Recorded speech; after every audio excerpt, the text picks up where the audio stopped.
Agora, para você pergunta e nós respondemos. Pastor, à luz de Hebreus, capítulo 6, versículo 4 a 8, eu vou ler. Porque é impossível que os que já uma vez foram iluminados e provaram o dom celestial e se fizeram participantes do Espírito Santo e provaram a boa palavra de Deus e as virtudes do século futuro e recaíram, sejam outra vez renovados para arrependimento, pois assim, quanto a eles, de novo crucificam o Filho de Deus e o expõem ao vitupério.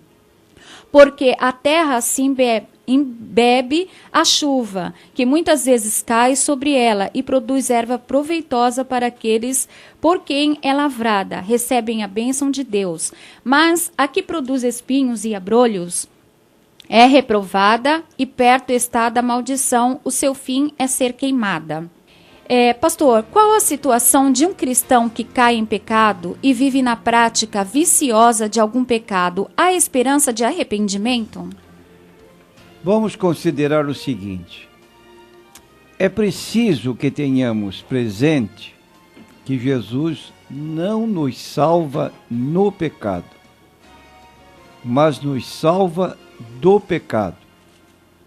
Quando o anjo Gabriel anunciou o nascimento de Jesus para Maria, deu-lhe o nome pelo qual a criança deveria chamar-se. E ela dará à luz um filho, lhe porás o nome de Jesus, porque ele salvará o seu povo dos seus pecados. Está no livro de Mateus, capítulo 1, versículos 21. Mais adiante no Evangelho segundo João, no capítulo 8, versículos muito conhecidos, Jesus faz a seguinte declaração, a partir do versículo 32, está escrito: conhecereis a verdade, e a verdade vos libertará. Responderam-lhe: somos descendência de Abraão, nunca servimos a ninguém. Como dizes tu, sereis livres? Respondeu-lhes Jesus: em verdade vos digo, que todo aquele que comete pecado é servo do pecado. Ora, o servo não fica para sempre em casa, o filho fica para sempre. Se, pois, o filho vos libertar, verdadeiramente sereis livres. Então, uma pessoa que se diz crente, que vive deliberadamente no pecado, porque o crente não deixa de pecar, mesmo convertido, mas ele não peca propositadamente. É o que diz 1 João, capítulo 2, versículos 1 e 2.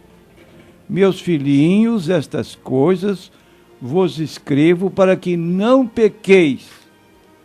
E se alguém pecar, temos um advogado para com o Pai, Jesus Cristo, o justo. E ele é a propiciação pelos nossos pecados, e não somente pelos nossos, mas também pelos de todo mundo. Mas há um outro tipo de pecado mencionado pelo escritor da Epístola aos Hebreus, no capítulo 10 e versículo 26, que é pecado deliberado, pecado propositado.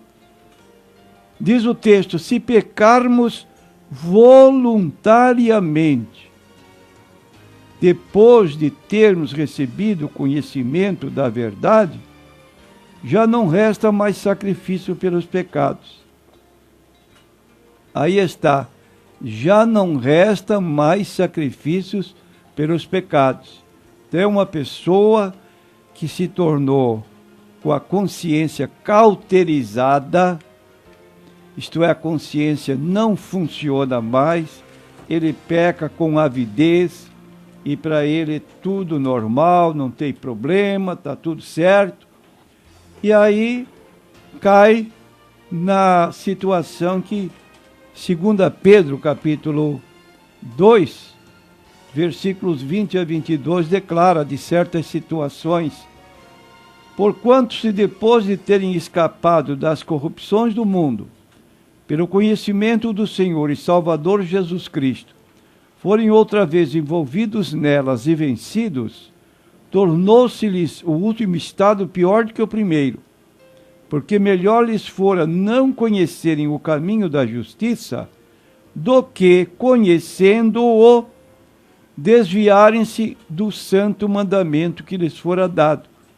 Deste modo sobreveio-lhes o que por um verdadeiro provérbio se diz: o cão voltou ao seu próprio vômito, a porca lavada ao espojadouro da lama. Meu prezado irmão, entenda, se você tem consciência que acusa o erro em que você cometeu e você deseja voltar, há perdão para você. Agora eu estou me referindo aqui a respeito dos pecados deliberados, quando a pessoa já não tem mais consciência a respeito do que é certo, do errado, e comete sem mais pesar a sua consciência.